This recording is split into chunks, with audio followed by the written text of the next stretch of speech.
হায় রে নবীর মোহাব্বত যাবে রে, নবীর আসে কেমন, এমন নবীর মোহাব্বতের সাহাবী সমস্ত ধন সম্পদ লক্ষ লক্ষ টাকা ছেড়ে দিয়ে তাদের হাতে সমর্পণ করে দিয়ে নিজে খাওয়ার মতো পয়সা নাই গো, খালি হাতেই তিনি মক্কা থেকে মদিনাতুল মুনাওয়ারার দিকে তিনি ছুটলেন। কিতাব খুলুন, বেরিয়ে যাবে। যখন তিনি মদিনার দিকে ছুটছেন, চলছেন, এরা সমস্ত টাকা পয়সা রেখে দিয়েছে। এবার এই মানুষটা পায়ে হেঁটে এই 550 কিলোমিটার রাস্তা মক্কা থেকে মদিনাতুল মুনাওয়ারার দিকে ছুটছে।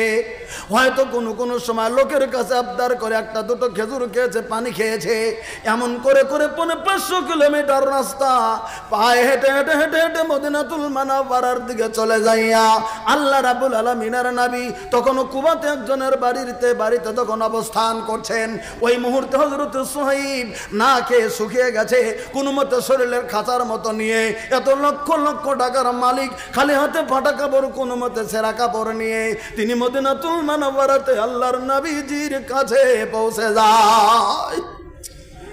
নবী যখন সুহাইব যখন বাহির থেকে সালাম দিয়েছেন, আল্লাহ রাব্বুল আলামিনের নবীজি রুম থেকে বেরিয়ে এসে দেখেন সুহাইব দাঁড়িয়ে আছে দরজায়। চেহারা দেখেই নবীর চোখের পানি যেমন টলমল হয়ে যায়, কারণ একটা লাখপতি ব্যবসায়ী রে, শরীরের কাপড় তেমন নাই, টাকা পয়সা নাই কাছে। ওই লোকটার কেমন অবস্থা নবী দেখেই বুঝতে পারছেন। নবী তখন বললেন, সুহাইব গো, তোমার এমন অবস্থা কেন হলো? তুমি কোথায় থেকে এমন করে তুমি আসলে রে সুহাইব? সুহাইব জবাব দিয়েছিলেন, হুজুর, আমি আপনার মোহাব্বতে মক্কাতুল মুকাররমায় থাকতে পারি নাই। আমি তো রুম থেকে আপনার জন্য পালিয়ে গিয়েছিলাম মক্কায়। আপনি যখন চলে এসেছেন আমি কেমন করে থাকবো গো নবী? তাই আমি সমস্ত কিছু আমি ওখানে রেখে ওদের হাতে সমর্পণ করে দিয়ে টাকা পয়সা সমস্ত সোনা রূপা আমি তাদেরকে বুঝিয়ে দিই আমি আপনাকে পাওয়ার জন্যে আমি পায়ে হেঁটে হেঁটে মক্কা থেকে আজকে এই মুহূর্তে আমি মদিনাতুল মুনাওয়ারাতে এই কুবার মাটিতে আপনার কাছে আমি পৌঁছে গিয়েছি। আল্লাহ রাব্বুল আলামিনের নবী 3 বার একটা শব্দ বলেছিলেন, সুহাইব রে, তুমি তোমার ব্যবসা, তুমি লাভদায়ক ব্যবসা করেছো রে সুহাইব, তুমি লাভদায়ক ব্যবসা করেছো রে সুহাইব, তুমি লাভদায়ক ব্যবসা করেছো রে সুহাইব। 3 বার আল্লাহ রাব্বুল আলামিনের নবী বলে দেওয়ার পরে হযরতে জিবরিল আমিন আল্লাহ রাব্বুল আলামিনের নবীর কাছে হাজির। আল্লাহর নবীর কাছে হাজির হয়ে হযরতে জিবরিল তখন আল্লাহর নবীর কাছে আয়াত নাজিল করে দিলেন, সূরাতুল বাকারা আয়াত নাম্বার 207। আল্লাহ রাব্বুল আলামিন বলে দিলেন, নবী গো, পৃথিবীর জমিনের ভিতরে এমন কিছু মানুষ আছে, আমিনান নাস মাইয়াশরি নাফসাহু ইবতিগা মারদাতিল্লাহি ওয়াল্লাহু রাউফুন বিল ইবাদ। আল্লাহ রাব্বুল আলামিন বলে দিলেন, নবী গো, মানুষের ভিতরে এমন কিছু মানুষ আছে যাদের জান মাল সমস্ত কিছু আল্লাহ রাব্বুল আলামিনের রেজামন্দির জন্য, আল্লাহর রাসূলের রেজামন্দির জন্য পৃথিবীর জমিনের ভিতরে বিক্রি করে দেয়। এমন কিছু মানুষ পৃথিবীর জমিনের ভিতরে আছে। আল্লাহ রাব্বুল আলামিন এবার বলে দিলেন, হে নবী গো, তার ভিতরে যেমন সুহাইবের উদাহরণ আল্লাহ রাব্বুল আলামিন বুঝিয়ে দিতে চেয়েছেন, এমন কিছু মানুষ আছে যারা পৃথিবীর সব কিছু আল্লাহর রেজামন্দির জন্য যারা বিক্রি করে দিতে পারে। আমি আল্লাহ বলে দিলাম, আল্লাহ রাউফুন বিল ইবাদ, আল্লাহ রাব্বুল আলামিন ওই মানুষগুলিনের প্রতি পৃথিবীর জমিনের ভিতরে সহানুভূতিশীল হয়ে যায়। একবার সুবহানাল্লাহ বলেন।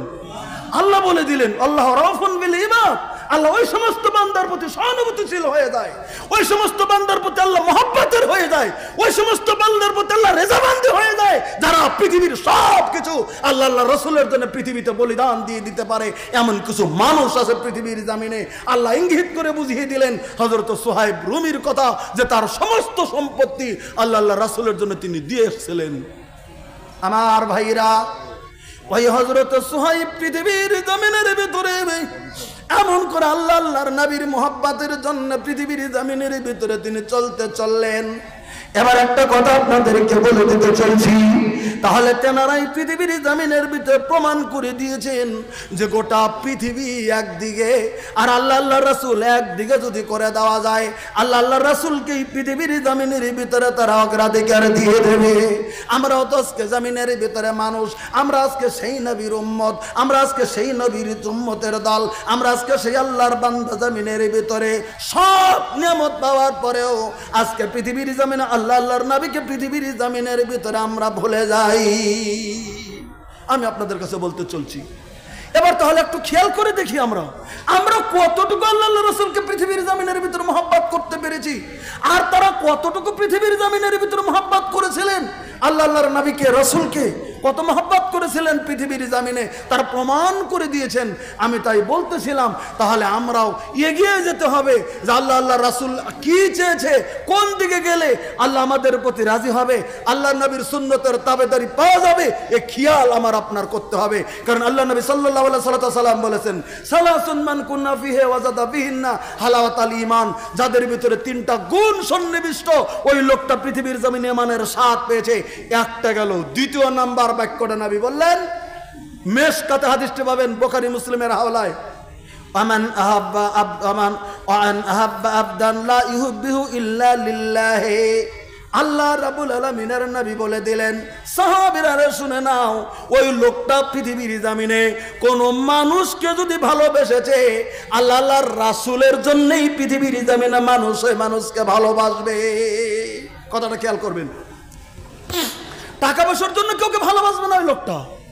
একজনের 50 কোটি টাকার মালিক, ভালোবাসাটা তার কাছে দিয়ে ঢুলে দেবে না যদি শরীয়তের কানুন তার কাছে না থাকে।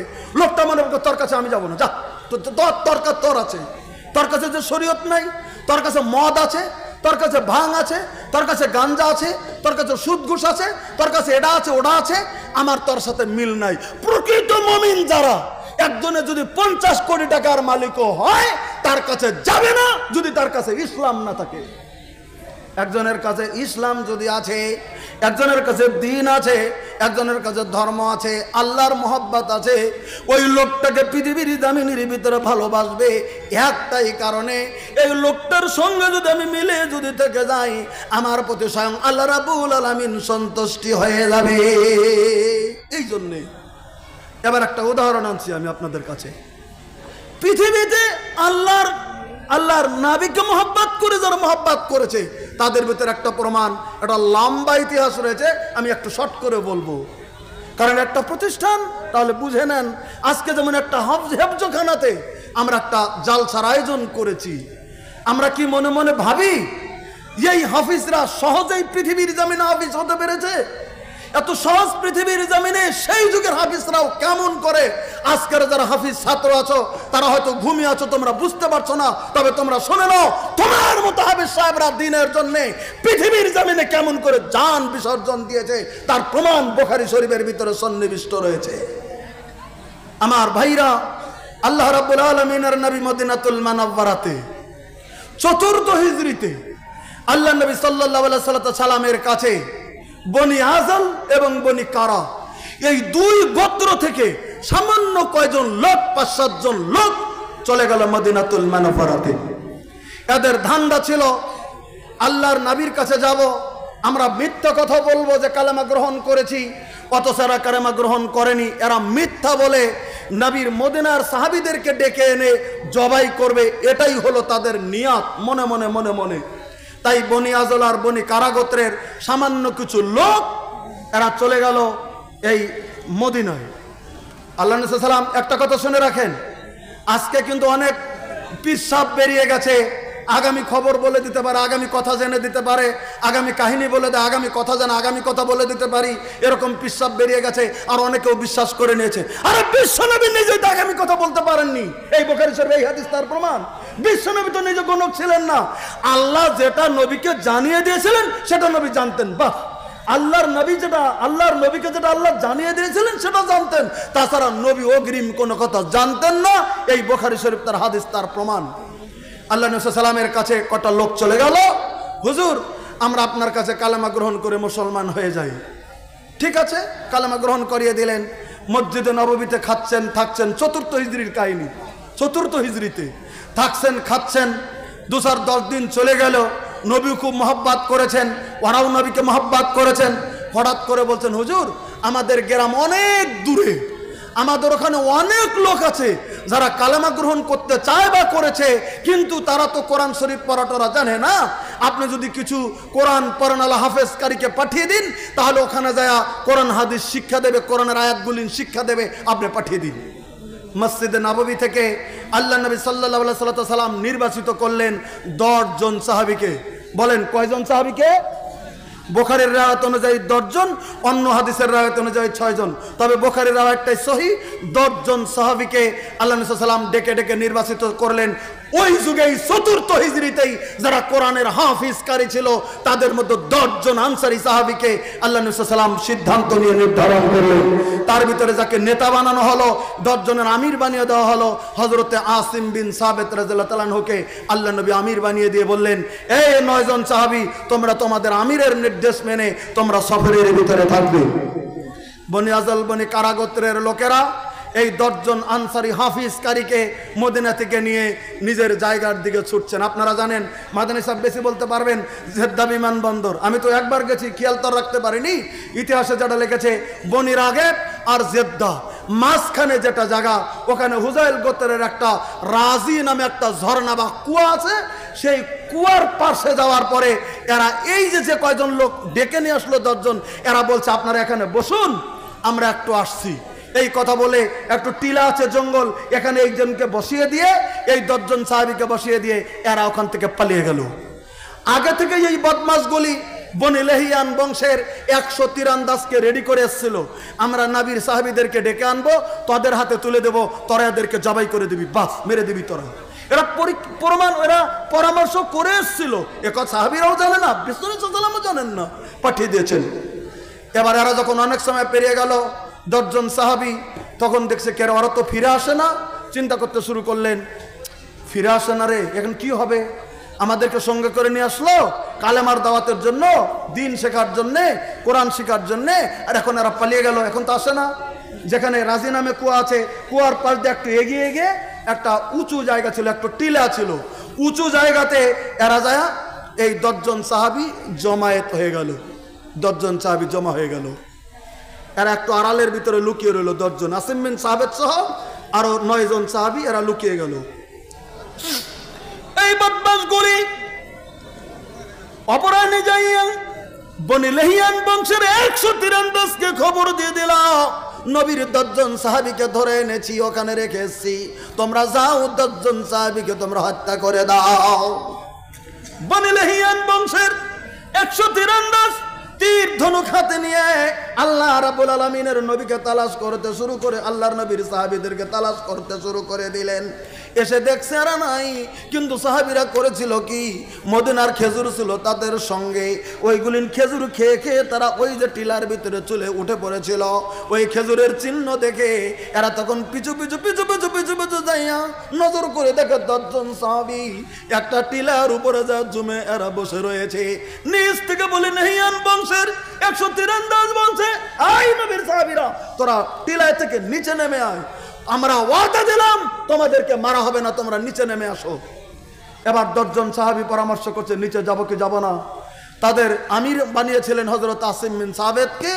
আসিম বিন সাবিত রাদিয়াল্লাহু তাআলা জওয়ান সাহাবী বলে দিলেন, না আমরা নিচে যাব না, আমরা নিচে যাব না, আমরা নিচে যাব না, কোনো মতেই যাব না, এরা বেঈমান, এরা মিথ্যা কথা বলে মদিনা থেকে আমাদেরকে নিয়ে আসছে মারার জন্য, এদের কথা মতো আমরা যাব না, এরা গেলে আমাদেরকে মারবে, আমরা যাব না।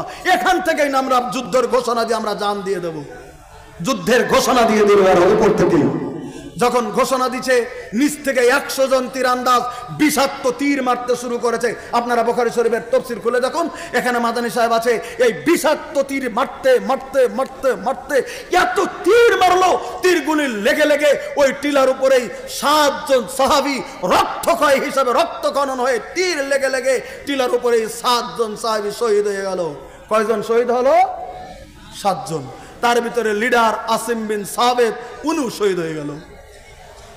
উনি যখন শহীদ যখন হয়ে যায়, এবার 3 জন সাহাবী জমিনের ভিতরে বেঁচে রয়ে যায়। একজন হযরত খুবাইব বিন আদি রাদিয়াল্লাহু তাআলা আনহু, আর একজন হযরত যায়েদ বিন দাসেনা, আর একজনের নাম আব্দুল্লাহ তারিক। এই তিনজন সাহাবী এবার টিলার উপরে যখন হাজির থেকে যায়, তিনজন হাত উত্তোলন করে দিলেন, সারেন্ডার করলেন, আর তীর মেরো না, আমরা নেমে যাব জমিনের ভিতরে। আমাদের নেতা জমিনের ভিতরে শহীদ হয়ে গেছে, এবার আমরা নেমে যাব জমিনে। এই তিনজন যখন সারেন্ডার করে দিলেন, যুদ্ধের ঘোষণা থেকে সারেন্ডার দিয়ে দিল, 100 তীরন্দাজ তখন তীর মারা বন্ধ করে দিলেন। উপর থেকে তিনজন সাহাবী, নবীর জওয়ান সাহাবী, উপর থেকে দুক দুক দুক দুক করে নিচে নেমে এসেছে।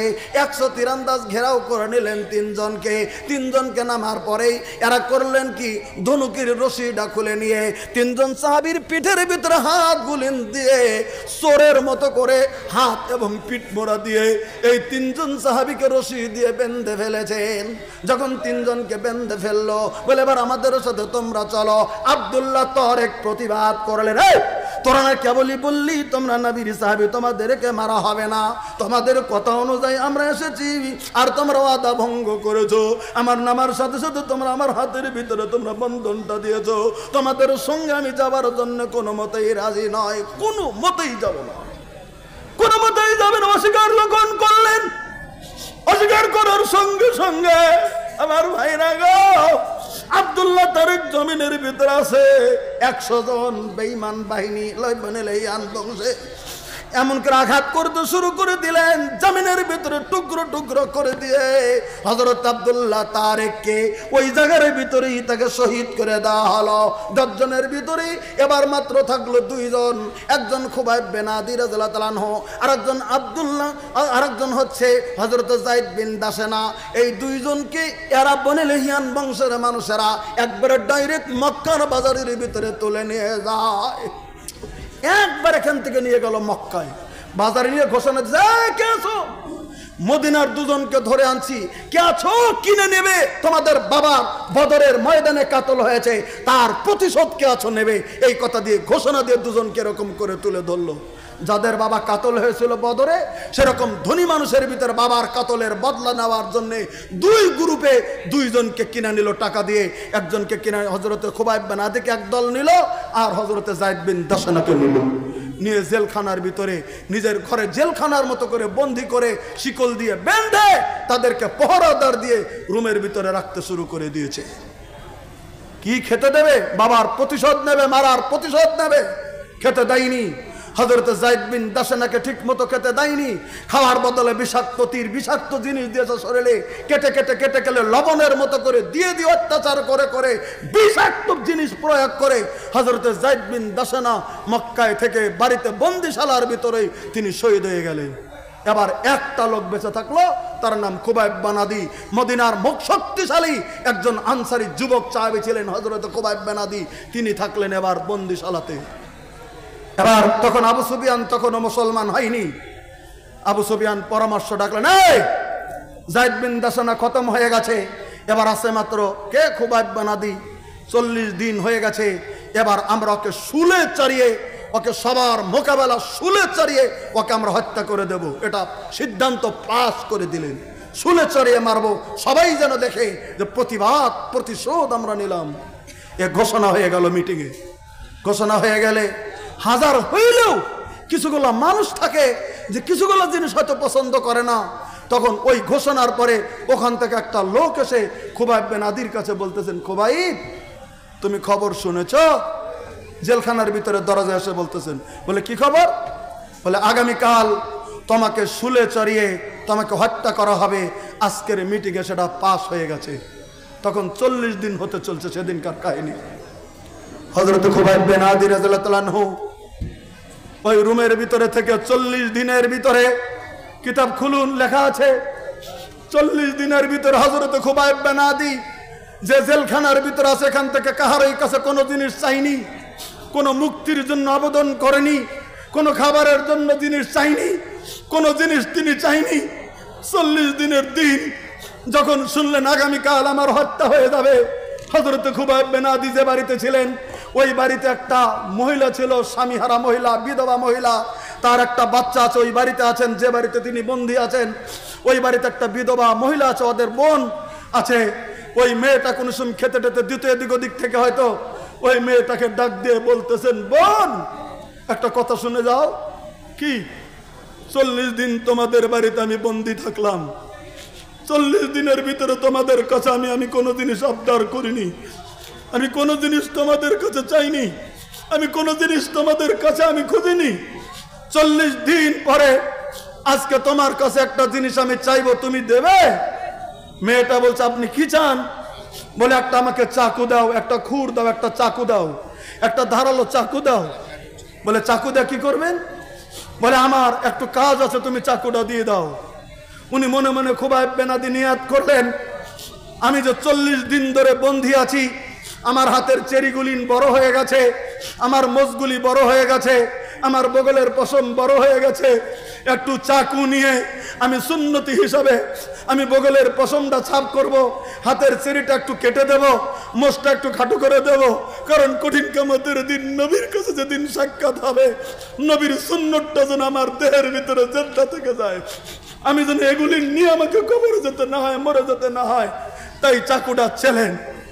বুখারীর ব্যাখ্যাতে লিখেছেন, মহিলাটি কোনোদিন কিছু চাইনি বলে বিধবা মহিলা একটা চাকু এনে খুবাইব বিন আদির হাতের ভিতরে চাকুটা দিলেন। চাকুটা দিয়েছেন, উনি চাকু হাতে রেখেছেন, চেরি কাটছেন, হয়তো বগল ছাপ করছেন। ওই মহিলাটারই একটা ছোট্ট 3 বছর 4 বছরের ছেলে দৌড়ে দৌড়ে ওই রুমের ভিতরে ঢুকে পড়েছেন। যখন দৌড়ে দৌড়ে রুমের ভিতরে ঢুকে পড়লো, ঢুকে পড়ার সঙ্গে সঙ্গে খুবাইব বিন আদির কথাটা মনে পড়ে গেছেন, আমি যখন মদিনা থেকে চলে এসেছি নবীর কথায়, আমার 4-5 বছরের বাচ্চাকে আমি ঘরে রেখে এসেছি, আমার কয়েকজন ছেলে মেয়ে বাড়িতে রেখে এসেছি, আমার ছেলে মেয়ে তো এরকমই ছেলে মেয়ে নিয়ে আগামীকাল আমাকে হত্যা করে দেবে, আমার পরিবারে তো আমি খবরও দিতে পারবো না। তাই নিজের ছেলে মেয়ের কথা মনে করে এই শত্রুর 4 বছরের ছেলেকে টান দিয়ে কোলে নিয়ে একটু আদর করতে গেলে একটু চুমু খেতে চলছেন। মেয়েটা নিজের ছেলেকে বাড়িতে না দেখে দৌড়ে এসেছেন, এসে দেখে আগামীকাল যার হত্যার ঘোষণা, যার শত্রু, তার হাতে মেয়েটার ছেলে রয়েছে, এক হাতে চাকু আর এক হাতে তার ছেলে। মেয়েটা ওখান থেকে কাঁদতে শুরু করতেন, হায় হায় আমার ছেলে এখন মরবে, কারণ আগামীকাল তো এনাকে মারাই হবে, তিনি জেনে ফেলেছেন। কাজে থেকে আমার ছেলেটাকে যদি এখন জবাই করে দেয়, আমি মরার আগে একটা শত্রুর ছেলেকে জবাই করে দেই। এই বলে মেয়েটা যখন চিৎকার করছে, সেদিন হযরত খুবাইব বিন আদি রাদিয়াল্লাহু তাআলা বলছিলেন, বোন তুমি কান্নাকাটি করো না, আমি এমন ধর্ম, ইসলাম ধর্ম এমন ধর্ম আমি গ্রহণ করিনি যে বিনা দ্বিধায় ছোট্ট বাচ্চাকে পৃথিবীর জমিনে জবাই করা বৈধ ঘোষণা করেছেন। আমি এমন নবীর দিন নেইনি যে বিশ্বর নবী ছোট বাচ্চাকে মারার জন্য, বিনা অপরাধী ছেলেকে মারার জন্য বলেছেন। বোন তুমি জানো না, আমি যখন মদিনা থেকে আসছিলাম, আমার নবীর কথায় দ্বীনের কথা মানাই করার জন্য আমার ছোট ছোট বাচ্চাগুলিকে বাড়িতে রেখে এসেছি। আমি শুনেছি আগামীকাল আমার হত্যা করে দেবে তোমাদের লোকেরা, আমি তো পৃথিবীতে থাকবো না। আমার ছেলে মেয়ের কথা মনে পড়েছে, নিজের ছেলে মেয়েকে দেখতে পারলাম না বলে তোমার ছেলেটাকে একটু কোলে নিয়ে আদর করছিলাম, এই নাও তোমার ছেলে, তোমার কোলে ফেরত করে দিলাম। এই কথা বলে নিজের ওই ছেলেটাকে একটু আদর করে মায়ের হাতে ফিরে দিয়েছেন। এই হলো ইসলামের কানুন। লিল্লাহে তাকবীর। আগামীকাল নিজে মরে যাওয়ার পরেও শত্রুর ছেলেকে তার মার হাতে ফেরত দিয়েছেন। কিতাব খুলুন, ব্যাখ্যা বেরিয়ে যাবে। ওই মেয়েটি পরবর্তীতে যখন মুসলমান হয়, তখন বলেছেন, আল্লাহর কসম, আমার জীবনে যত যুবক যুদ্ধবন্দী দেখেছি, খুবাইব বিন আদির মতো এত নেক, এত সত্যবাদী মানুষ আমার জীবনে আমি কোনোদিন দেখিনি। একথা এই মেয়েটা পরবর্তীতে নিজের স্টেটমেন্ট দিয়েছে, হাদিসে তার বর্ণনা চলে এসেছে। আমার ভাইরা, খুবাইব বিন আদি ছেলেটাকে ফেরত করে দেওয়ার পরে হযরত খুবাইব বিন আদি রাদিয়াল্লাহু তাআলা আনহু এবার নিজে প্রস্তুতি হচ্ছেন, আগামীকাল আমার পৃথিবীর জমিন থেকে বিদায় নিতে হবে। আমার ভাইরা, এই কথা প্রস্তুতি হচ্ছে, রাত চলে গেল, জাগা সকালবেলা হলো, তাকে যুদ্ধবন্দী হিসাবে হেরেমের বাইরে তানিমে নিয়ে যাওয়া হলো, শুলে চারণের জন্য উঁচু জায়গায় দাঁড় করাবে আবু সুফিয়ানের নেতৃত্বে।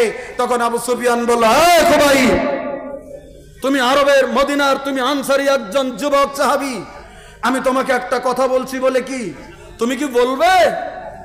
তুমি বলবে যে তোমাকে ছেড়ে দিয়ে দেই, আর তোমার বদলে বিশ্বনবী সাল্লাল্লাহু আলাইহি ওয়াসাল্লাম মুহাম্মদকে এনে তোমার বদলে এখানে হাজির করে দিক বা পাই আমরা, তাকে আমরা মেরে দেই, তুমি কি এটা চাও? হযরত খুবাইব বিন আদি রাদিয়াল্লাহু তাআলা সেদিন জবাব দিয়েছিলেন, এখানে ওলামা কেরাম আছে, জিজ্ঞাসা করে দেখেন। সেদিন হযরত খুবাইব বিন আদি জবাব দিয়েছেন। আর রাহিকুল মাকতুমে বিতং বিস্তারিত বর্ণনা লিখেছেন সৈফুর রহমান মোবারকপুরি সাহেব। উনি লিখেছেন যে সেদিন হযরত খুবাইব বিন আদি জবাব দিয়েছিলেন, এই কোন প্রস্তাব দিয়েছিস? আমার জানের বদলে বিশ্বনবীকে এখানে হাজির তো দূরের কথা, আমার জানের বদলে যদি তোরা বলে দিস তবে বিশ্বনবী সাল্লাল্লাহু আলাইহি ওয়াসাল্লামকে এখানে আনা হবে পিঁপড়ার মতো, একটু কাটার মতো একটু আছর দিয়ে, পিঁপড়ায় যতটুকু কামড় দিলে দুঃখ পাওয়া যায় তার থেকেও দুঃখ কম পাবে, এতটুকু যদি প্রস্তাব দাস, তার আগে আমি খুবাইব বিন আদি আমার জান পৃথিবীতে বিসর্জন, জান পৃথিবীতে শহীদ করে দেব, আমার বিশ্বনবীকে একটা কাটার আঘাত লাগতে দেব না। নারায়ে তাকবীর। এই ছিল ইমানের তাজাল্লি, এই ছিল ইমানের জজবা। বিশ্বনবীকে একটা পিঁপড়ার মতো কামড় দেওয়ার মতো, আল্লাহ নবী সাল্লামের দেওয়ার মতো সহ্য করেনি, তার আগে নিজের জান দেওয়ার জন্য প্রস্তুত হয়ে গেল হযরত খুবাইব বিন আদি রাদিয়াল্লাহু আনহু। এই কথা শোনার পরে ওরা অবাক দিকে তাকিয়ে আছে। খুবাইব বিন আদিকে তখন হযরতে আবু সুফিয়ান তখন বলছেন, নেতৃত্ব স্থান থেকে বোঝায়, মানুষ মরার আগে মানুষের কিছু আবদার থাকে, কিছু সময় দেওয়া হয়, তোর যদি জীবনে কোনো আশা থাকে আমাদের কাছে তুই বলতে পারিস। হযরত খুবাইব বিন আদি ওই শুলের কষ্টে দাঁড়িয়ে সেদিন বলেছিলেন, আমার পৃথিবীর জমিনের ভিতরে আর দুনিয়াবি কোনো আশা আমার নাই, তবে তোরা যদি প্রস্তাব দিচ্ছিস আমি একটি জিনিস তোমাদের কাছে চাই, আমাকে একটু ছেড়ে দাও, আমি একটু ওযু করে নেব, আর আমার জীবনের আমি 2 রাকাত নফল নামাজ পড়ে নিতে চাই। বুখারীতে হাদিস আছে, যখন উনি নফল নামাজ পড়ে নিতে চাইলেন, আবু সুফিয়ান সময় দিয়ে দিলেন। তিনি একটু তাড়াতাড়ি করে ওযু করে রেডি হয়ে নিজের তওবা তাহলিল পড়ে তিনি নামাজের জন্য দাঁড়িয়ে গেলেন। অন্য দিনে একটু লম্বা করে নামাজ পড়ে, ওই দিন একটু শর্ট করে নামাজ পড়লেন। তিনি লম্বা করে নামাজ পড়লেন না, একটু শর্ট করে নামাজ পড়লেন। এজন্যই নামাজ শর্ট করে পড়ে বলে দিলেন, এই তো আমি আমার জীবনে আজকে তাড়াতাড়ি করে নামাজ এজন্যই পড়লাম, আমি যদি একটু দেরি করে নামাজ পড়ি তোরা মনে মনে ভাববে নিবি যে মনে হয় জানের ভয়ে লম্বা করে নামাজ পড়েছে। না, আমি বিশ্বনবী সাল্লাল্লাহু আলাইহি ওয়াসাল্লামের অর্ডারে এসেছি, আমি জানের ভয়ে নামাজ লম্বা করিনি, ওজন্য আমি একটু শর্ট করে নামাজ পড়লাম। নামাজ পড়ে আল্লাহ রাব্বুল আলামিনের কাছে দোয়া করছে, আল্লাহ আমার মনের ভিতরে আশা ছিল, পৃথিবীর জমিনের ভিতরে তো আমার সব থেকে বড় আশা একটাই ছিল, আমি যদি একটু বিশ্বনবী সাল্লাল্লাহু আলাইহি ওয়াসাল্লামকে দেখতে পারতাম আমার অন্তরটা পৃথিবীর জমিনে ঠান্ডা হয়ে যেত। কিন্তু না, আমি আছি মক্কায়, বিশ্বনবী সাল্লাল্লাহু আলাইহি ওয়াসাল্লাম আছে মদিনায়, আমি নবীকে দেখতে পারবো না। আল্লাহ তুমি আমার সালামটা মদিনাতুল মুনাওয়ারায় পৌঁছে দিও। এমন করে বলছেন আর আল্লাহর কাছে দোয়া করছেন, আল্লাহ তুমি আজকে একটু পরেই আমার এই দেহটা খণ্ড বিখণ্ডিত হয়ে যাবে, রক্তের ছানা দানা দুক দুক দুক দুক করে জমিনে ঝরবে, আমার প্রতিটি রক্তের বিনিময়ে, প্রতি রক্তের পটের বিনিময়ে ইসলামের তুমি আলোড়নের সৃষ্টি করে দিও। একবার জোরে সুবহানাল্লাহ বলেন। খুবাইব বিন আদি সেই যুগেই 4th হিজরিতে মক্কাতুল মুকাররমায় এই দোয়া করেছিলেন। আল্লাহ রাব্বুল আলামিনের কাছে দোয়া শেষ হয়ে গেল। আল্লাহ নবী সাল্লাল্লাহু আলাইহি সাল্লামের সাহাবী দাঁড়িয়ে রেডি হয়ে গেলেন, আর তাকে শুলের কাষ্টে ঝুলিয়ে চতুর্দিক থেকে মেরে মেরে ওই যুগের হাফিজকারী হযরত খুবাইব বিন আদি রাদিয়াল্লাহু তাআলা আনহুকে শুধু নবীর একটা কথা মানার জন্য তিনি এসেছিলেন মদিনাতুল মুনাওয়ারা থেকে। তিনি আল্লাহ নবী সাল্লাল্লাহু আলাইহি সাল্লামের অর্ডার মেনে তিনি সবের মোকাবেলাতে তিনি শহীদ হয়ে গেছেন। কিন্তু বিশ্বনবী সাল্লাল্লাহু আলাইহি সাল্লামের মোহাব্বত এক বিন্দু পরিমাণ ছেড়ে দেয়নি। মিথ্যাও যদি বলে দিত আমি নবীকে ছেড়ে দিলাম, আমাকে ছেড়ে দাও, ওরা ছেড়ে দিয়ে দিত। কিন্তু না, উনি নবীর উম্মত বলে দাবি করে, নবীর কথা মতো এসে বলে, নবীকে মোহাব্বত করে বলে সেখানে ঘোষণা দিয়ে যেরকম করেই তিনি পৃথিবীর জমি থেকে শহীদ হয়ে গেছে, কিন্তু তিনি আপোষ করেননি। আল্লাহ নবী সাল্লাল্লাহু আলাইহি সাল্লাম তাই বলে দিলেন, আমান আহাব্বা আবদান লা ইহুব্বিহু ইল্লা লিল্লাহ। পৃথিবীর জমিনে মানুষে যদি মানুষকে ভালোবাসতে চান এমন করে ভালোবাসতে হবে যাকে ভালোবাসলে স্বয়ং আল্লাহ যেন পৃথিবীর জমিনের ভিতরে খুশি হয়ে যায়, আমার জন্য যেন খুশি হয়ে যায়। এই জন্য মানুষকে ভালোবাসার কথা আল্লাহ নবী সাল্লাল্লাহু আলাইহি সাল্লাম ঘোষণা করে দিয়েছেন। ওজন আল্লাহ রাব্বুল